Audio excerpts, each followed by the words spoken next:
오늘 함께 묵상할 성경 말씀은 열왕기상 5장 1절에서 18절 말씀입니다. 열왕기상 5장 1절에서 18절 말씀입니다.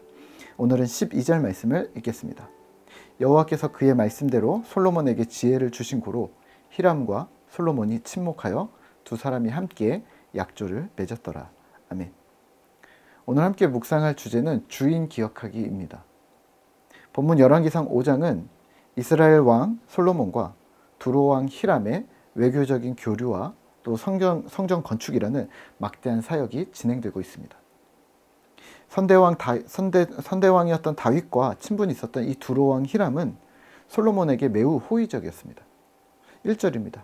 솔로몬이 기름 부음을 받고 그의 아버지를 이어 왕이 되었다 함을 두로 왕 히람이 듣고 그의 신하들을 솔로몬에게 보냈으니 이는 히람이 평생에 다윗을 사랑하였습니다. 아멘. 이런 두로 왕의 호의를 힘입어서 솔로몬은 이 두로 왕 히람에게 부탁을 합니다. 5절과 6절입니다. 여호와께서 내 아버지 다윗에게 하신 말씀에 내가 너를 이어 내 자리에 오르게 할 내 아들 그가 내 이름을 위하여 성전을 건축하리라 하신 대로 내가 내 하나님 여호와의 이름을 위하여 성전을 건축하려 하오니 당신은 명령을 내려 나를 위하여 레바논에서 백향목을 베어내게 하소서. 내 종과 당신의 종이 함께 할 것이요 또 내가 당신의 모든 말씀대로 당신의 종의 삭슬 당신에게 드리리이다. 아멘. 아버지 다윗 왕의 유지를 이어 성전을 건축하려 한다. 이를 위해서 최고의 목재인 레바논의 백향목을 달라고 부탁을 합니다. 그리고 두로 왕은 흔쾌히 승낙합니다. 7절과 8절입니다. 히람이 솔로몬의 말을 듣고 크게 기뻐하여 이르되 오늘 여호와를 찬양할지로다. 그가 다윗에게 지혜로운 아들을 주사 그 많은 백성을 다스리게 하셨도다 하고 이에 솔로몬에게 사람을 보내어 이르되 당신이 사람을 보내어 하신 말씀을 내가 잘 들었거니와 내 백향목 제목과 잣나무 제목에 대하여는 당신이 바라시는 대로 할지라. 이 성전 건축에 필요한 자원을 수집하는 일은 엄청난 일이었습니다. 엄청난 사역이었습니다. 솔로몬은 온 이스라엘 지경에서 3만 명의 역군을 조직했습니다. 일꾼인 거죠. 또 7만 명이 레바논 산지에서 그 두로 땅이었겠죠. 레바논 산지에서 재료를 운반했습니다. 8만 명이 산에서 돌을 뜨는 그러니까 석수로 돌을 조각하는 일을 담당을 했습니다.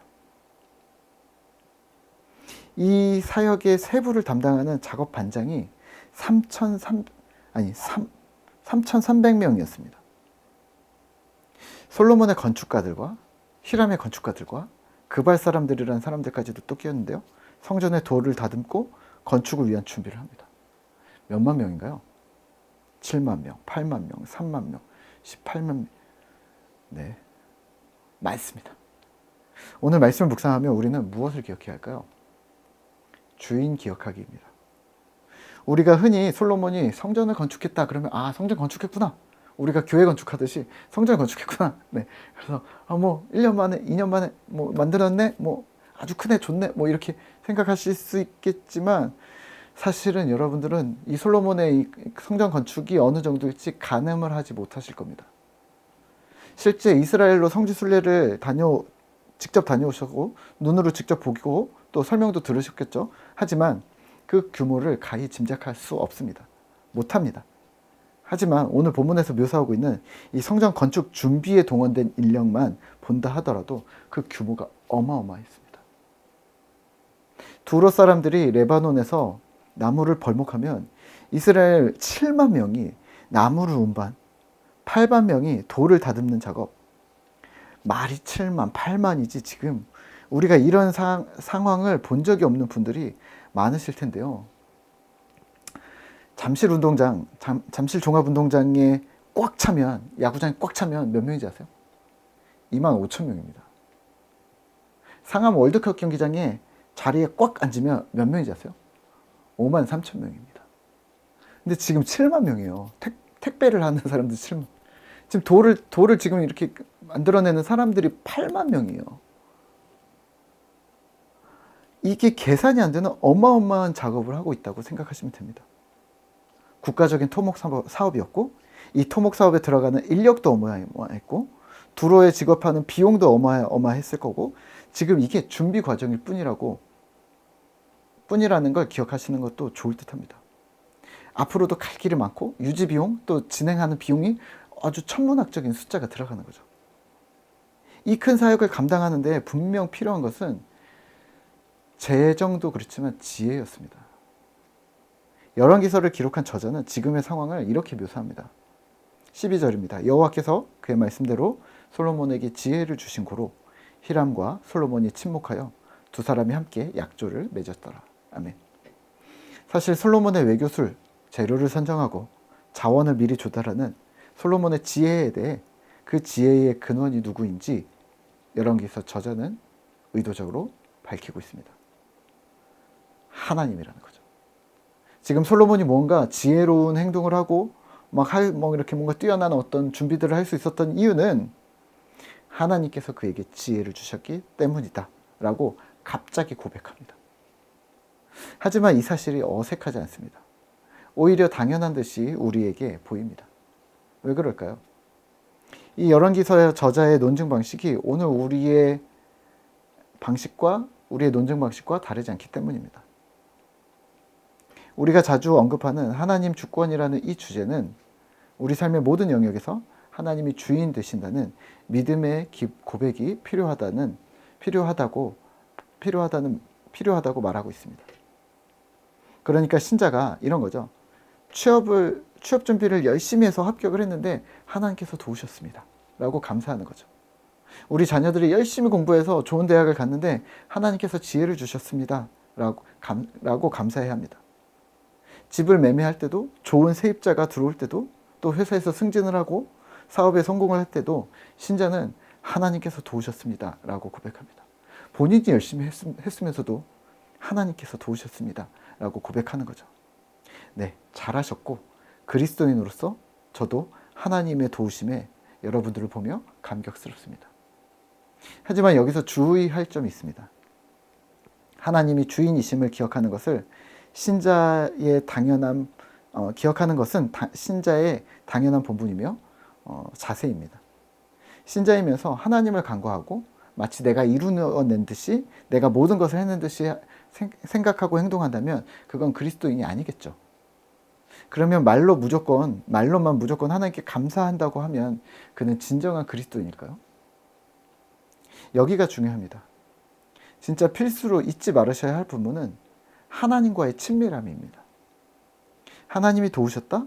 하나님이 주인 되신다라는 이 문구, 센텐스가 아니라, 우리가 해야 될 것은 이 문구가 아니라 신자 개개인의 하나님에 대한 친밀함이 그 문구가 진짜 진정성이 있는지 아니면 말뿐인 거칠애인지 증명한다는 거죠.